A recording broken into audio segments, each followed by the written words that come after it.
ਜਾਨ ਅੱਜ ਸਾਡਾ ਸ਼ਟਲ ਸਾਡੀ ਕਲੀਅਰ ਹੋ ਗਈ ਹੈ। ਅੱਛਾ ਅੱਜ ਅਸੀਂ ਇਹਦੇ ਅੱਗੇ ਡਿਜ਼ਾਈਨ ਲਾ ਰਹੇ ਹਾਂ। ਅੱਛਾ ਇਹ ਸ਼ੇਡ ਸਾਡਾ ਬਾਹਰ ਨਿਕਲਿਆ, ਸੂਤਰ ਦਾ ਨਜ਼ਰ ਆ ਰਿਹਾ। ਜੀ ਇਹ ਸੂਤਰ ਵਿਖਾ ਆ ਰਿਹਾ ਨਜ਼ਰ ਆ ਗਿਆ ਜੀ। ਆ ਗਿਆ। ਇਹ ਅਸੀਂ ਸ਼ੇਡ ਲਾਇਆ ਬਾਹਰ ਤੇ ਇਹਦਾ ਇਨਸ਼ਾਅੱਲਾ ਤਾਲਾ ਅਸੀਂ ਡਿਜ਼ਾਈਨ ਲਾ ਰਹੇ ਹਾਂ। ਠੀਕ ਹੈ, ਇਹਦਾ ਅਸੀਂ ਡਿਜ਼ਾਈਨ ਲਾ ਰਹੇ ਹਾਂ। ਠੀਕ ਹੈ ਇਹਦਾ ਡਿਜ਼ਾਈਨ ਲਾਣਾ ਹੈ ਇਨਸ਼ਾਅੱਲਾ। ਸਾਡੀ ਲੰਟਰ ਦੀ ਤਿਆਰੀ ਹੈ। ਇਹਦੇ ਵਿੱਚ ਤੁਹਾਨੂੰ ਦੱਸਣਾ ਹੈ ਕਿ ਸ਼ੇਡ ਦਾ ਲੈਵਲ ਕਿਸ ਤਰ੍ਹਾਂ ਚੱਲਦਾ ਹੈ। ਸ਼ੇਡ ਇੱਕ ਸਾਈਡ ਉੱਚੀ ਹੋ ਜਾਂਦੀ ਹੈ, ਇੱਕ ਸਾਈਡ ਨੀਵੀਂ ਹੋ ਜਾਂਦੀ ਹੈ।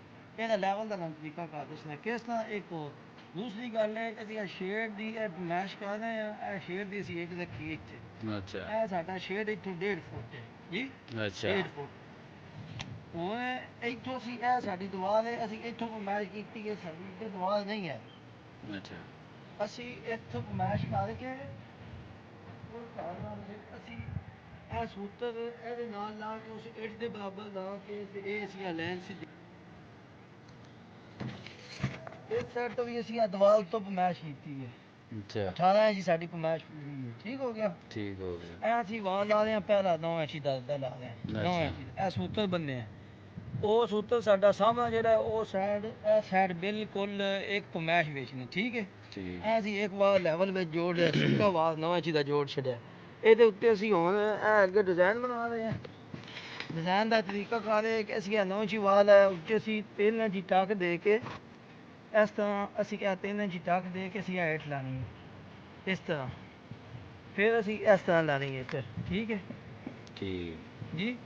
ਇਹ ਸਾਡਾ ਡਿਜ਼ਾਈਨ ਬਣ ਗਿਆ। ਥੱਲੇ ਸਾਡਾ ਡਿਜ਼ਾਈਨ ਹੈ ਬਣ ਗਿਆ। ਇਹ ਅਸੀਂ 9 ਇੰਚ ਰੱਖ ਦਿੱਤੀ ਹੈ। ਇਹ ਸਾਡਾ ਸੀਗਾ ਡਿਜ਼ਾਈਨ। ਇਹ ਪੂਰੀ ਇੱਟ ਸੂਤਰ ਨਾਲ ਸਿੱਧੀ ਹੋ ਗਈ। ਨਜ਼ਰ ਆ ਰਹੀ ਤੁਹਾਨੂੰ? ਆ ਰਹੀ। ਇਹ ਜਿਹੜੀ ਸਾਡੀ ਡਾਈਆਂ ਸੀ ਇੱਟ ਤੇ ਇਹਦਾ ਅਸੀਂ ਟੱਕ ਦਿੱਤਾ ਹੈ।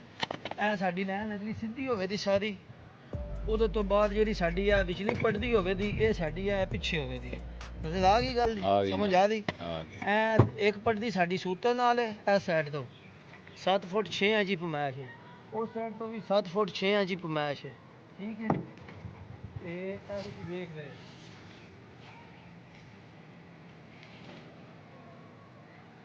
ਇਹ ਵੇਖੋ ਇਹਦਾ ਇਹ ਜਿਹੜਾ ਇਹ ਸਾਡੀ ਜਿਹੜੀ ਇਹ 7 ਫੁੱਟ ਤੇ 6 ਇੰਚ ਪਮਾਸ਼ ਹੈ।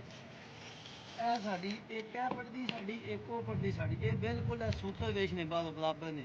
ਅੱਛਾ ਜਿਹੜੀ ਅਸੀਂ ਇਹ ਬਾਹਰ ਟੱਕ ਦੇ ਰਹੇ ਹਾਂ, ਇਹ ਅਸੀਂ ਇਸ ਤਰ੍ਹਾਂ ਜਿਹੜੀ ਹੈ ਇਹ ਬਾਹਰ ਡਿਜ਼ਾਈਨ ਬਣਾ ਰਹੇ ਹਾਂ। ਠੀਕ ਹੈ, ਇਹਦੇ ਵਿੱਚ ਅਸੀਂ 2.5 ਇੰਚ ਦਾ ਟੱਕ ਦੇ ਰਹੇ ਹਾਂ। 2.5 ਇੰਚ ਦਾ ਕਿਸ ਤਰ੍ਹਾਂ ਦੇ ਰਹੇ ਹਾਂ? ਇਹ ਇੱਟ ਦਾ ਸਾਈਜ਼ ਹੈ।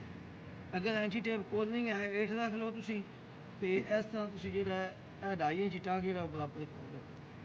ਇਹ ਵੇਖੋ ਠੀਕ ਹੋ ਗਿਆ। ਠੀਕ ਹੋ ਇਹ ਵੇਖੋ ਇਸ ਤਰ੍ਹਾਂ। ਇਹ ਹੁਣ ਸਾਡੀ ਇਹ ਵੀ 7 ਫੁੱਟ 6 ਇੰਚ ਹੈ, ਉਹ ਵੀ 7 ਫੁੱਟ 6 ਇੰਚ ਹੈ। ਇਹ ਵਿਚਲੀ ਜਿਹੜੀ ਹੈ ਇਹ ਵੀ 7 ਫੁੱਟ 6 ਇੰਚ ਹੈ।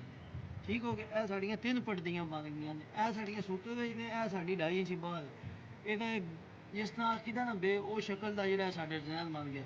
ਉੱਤੇ ਫਿਰ ਜਿਹੜਾ ਇਸ ਤਰ੍ਹਾਂ ਜਿਹੜਾ ਅਸੀਂ ਵੇਖ ਲਾਂਗੇ ਪਿੱਛੇ ਕਰਕੇ, ਤੇ ਉਹ ਜਿਹੜਾ ਇਸ ਤਰ੍ਹਾਂ ਪਿੱਛੇ ਕਰਕੇ ਲਾਂਗੇ। ਯਾਨੀ ਇਹ ਸਾਡਾ ਇਹ ਡਿਜ਼ਾਈਨ ਬਣ ਗਿਆ ਇਹਦਾ। ਠੀਕ ਹੋ ਗਿਆ ਜੀ। ਇਹ ਬਿਲਕੁਲ ਇਹ ਜਿਹੜਾ ਸੂਤਰ ਅਸੀਂ ਬੰਨਿਆ ਇਹਦੇ ਨਾਲ ਹੀ ਅਸੀਂ ਲੈਵਲ ਵੀ ਕਰਦੇ ਹਾਂ।